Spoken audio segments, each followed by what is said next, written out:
আজ আমি আবার সেজনের সাথে ধাক্কা খেয়েছি। তো বাস স্টপেজে প্রতিদিনই দাঁড়ায়, কিন্তু কোনো বাসেই ওঠে না। তোর জন্যই তো দাঁড়ায়, তাই না? আমার জন্য? আমার জন্য কেন সেখানে দাঁড়াবে? তোকে হয়তো পছন্দ করে।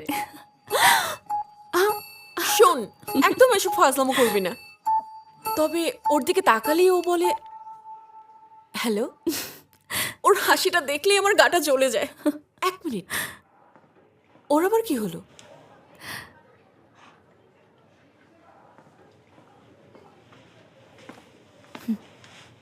তোমার কি হয়েছে? তোমরা বেশি ক্লোজ হয়ে যাচ্ছ না? ক্লোজ হচ্ছি? কই না তো। ছেলেটা কি এখনো তোমার ফোন নাম্বার চায়নি? না, এখনো পর্যন্ত চাইনি। মুখে তো বড় বড় কথা, একটা মেয়ের ফোন নাম্বার চাওয়ার সাহসটুকু হয়নি? নাকি অন্য ফোন দিয়ে আসছে? আচ্ছা, বারবার ওঠানামা করতে কি তোমার ক্লান্ত লাগে না?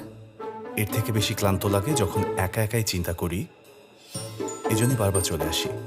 চিন্তা? তুমি কি চিন্তা করো?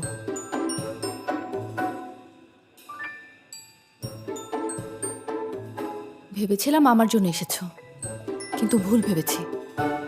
ঠিক আছে, তুমি থাকো, আমি তাহলে যাচ্ছি। মিম,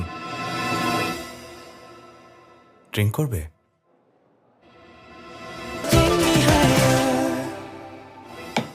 এবার বলো, তোমার সমস্যাটা কি? তোমাকে আসলে কোন ব্যাপারটা বিরক্ত করছে? আমি জেলাস। জেলাস? সারাদিনে তোমাকে 10 মিনিটের জন্য দেখার সুযোগ পাচ্ছি না, আরও তোমার সাথে সাথেই আছে। এই ধরো, ও তোমার সাথে নোট শেয়ার করতে পারছে, তুমি যখন ঘুমিয়ে যাও তখন তোমাকে জাগিয়ে দিতে পারছে, এমনকি তুমি ক্লাসে যাই করো না কেন ওই গর্ধ ভীমের সবকিছুতে তোমাকে কপি করতে পারছে। ঠিক বলেছি আমি? তাহলে এই ব্যাপার? আমার মনে হয় ও তোমাকে পছন্দ করে। কে? হিমেল? তুমি আবারও নাম নিচ্ছ কেন? ও কেন আমাকে পছন্দ করতে যাবে? সেটা আমি কি জানি। কেনর উত্তর ওই গাধাটাই ভালো জানে।